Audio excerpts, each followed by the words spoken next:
which offensive player faces the most pressure this season, in your opinion? Your best friend, Mike McGlinchey. Oh, Your wow. best friend.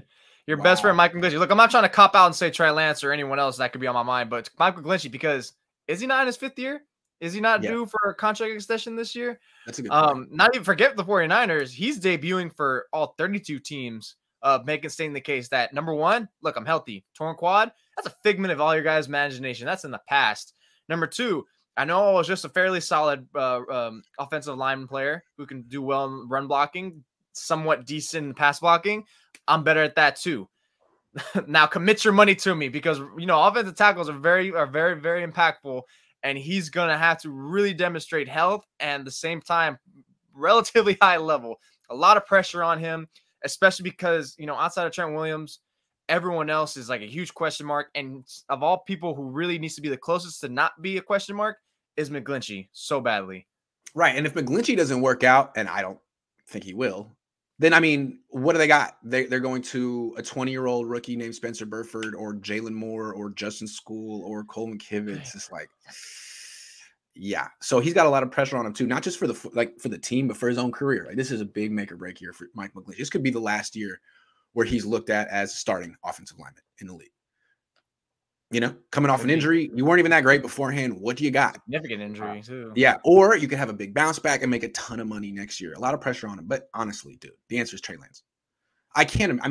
Just being a Niners quarterback is tough enough, but having to replace Jimmy Garoppolo, who is so beloved in the locker room and won right away. Like, he won 16 of his first 18 starts through magic and, pixie dust. I don't know how he actually pulled it off, but he did somehow. And if Trey Lance doesn't do that, and he's like more on the normal, some good, some bad growing curve of a young quarterback, I don't know if fans will put up with it. So he kind of has to win over the locker room and the fan base in his first year as a starter. That's a lot of pressure. He did sit a year, which was the fact that he did sit a year kind of also heightens the pressure even more than versus if he actually started last year. Yeah, he's Mahomes now. Oh, he sat. He's good. He's ready to go. He's Mahomes. You sure? And the schedule's tougher. Last year, they wanted to have entrenched, experienced starters at every position. This year, they're like, we're just going to roll with young guys. So there's a scenario where the team misses the playoffs. They have a losing record, and he's going to get the blame for it. No question. No question. People are going to be like, oh, wait, they kept Jimmy. That's going to be fun. Let me ask you a question. How many games does Trey Lance have to play this year for the Niners to make the playoffs? Or how many games can he miss and the Niners still make the playoffs? How important is he? I got a number.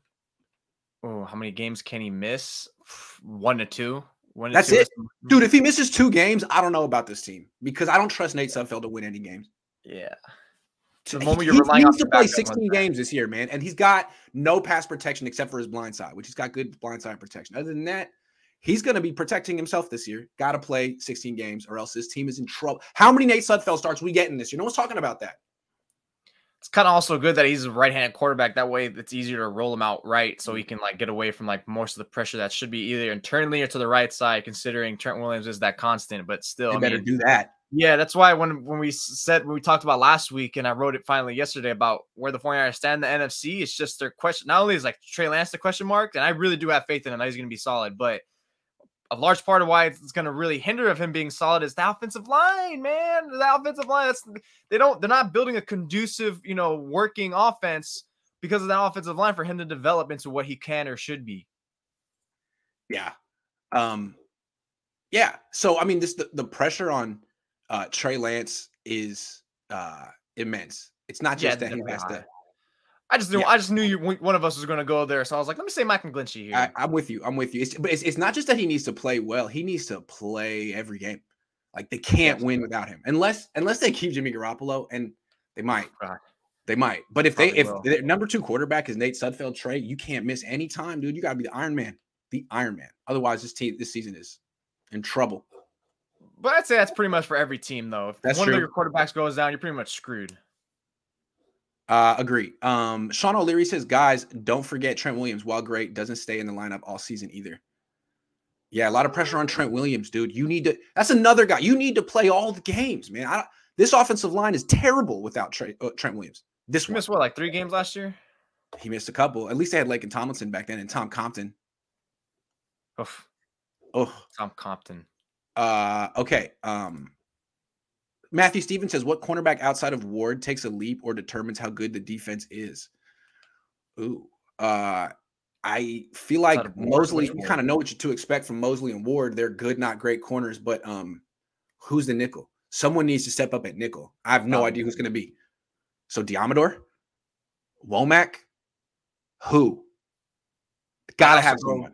I'd also go the dark horse magic leap and say Jason Verrett, because if he somehow finds that leap of health, that defense is going to look great. Somehow, that leap of health.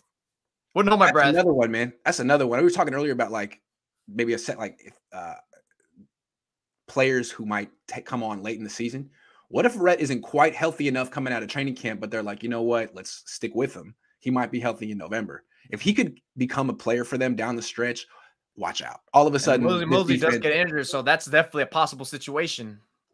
Jason Verrett is the best cornerback they've had since Deion Sanders.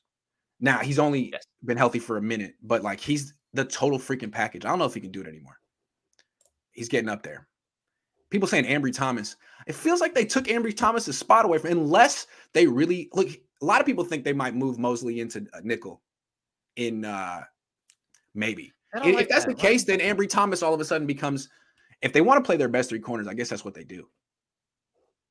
Yeah, but I don't know. I just feel like you're better off putting one of the developmental guys in there in the slot. I mean, slot is a very critical role, but I mean, it just feels like, why would you, but that would be such a 49er thing to take away one of your players who plays comfortable and best at one position and take him out of place of discomfort where he can't excel the same way. They just love playing the people out of position.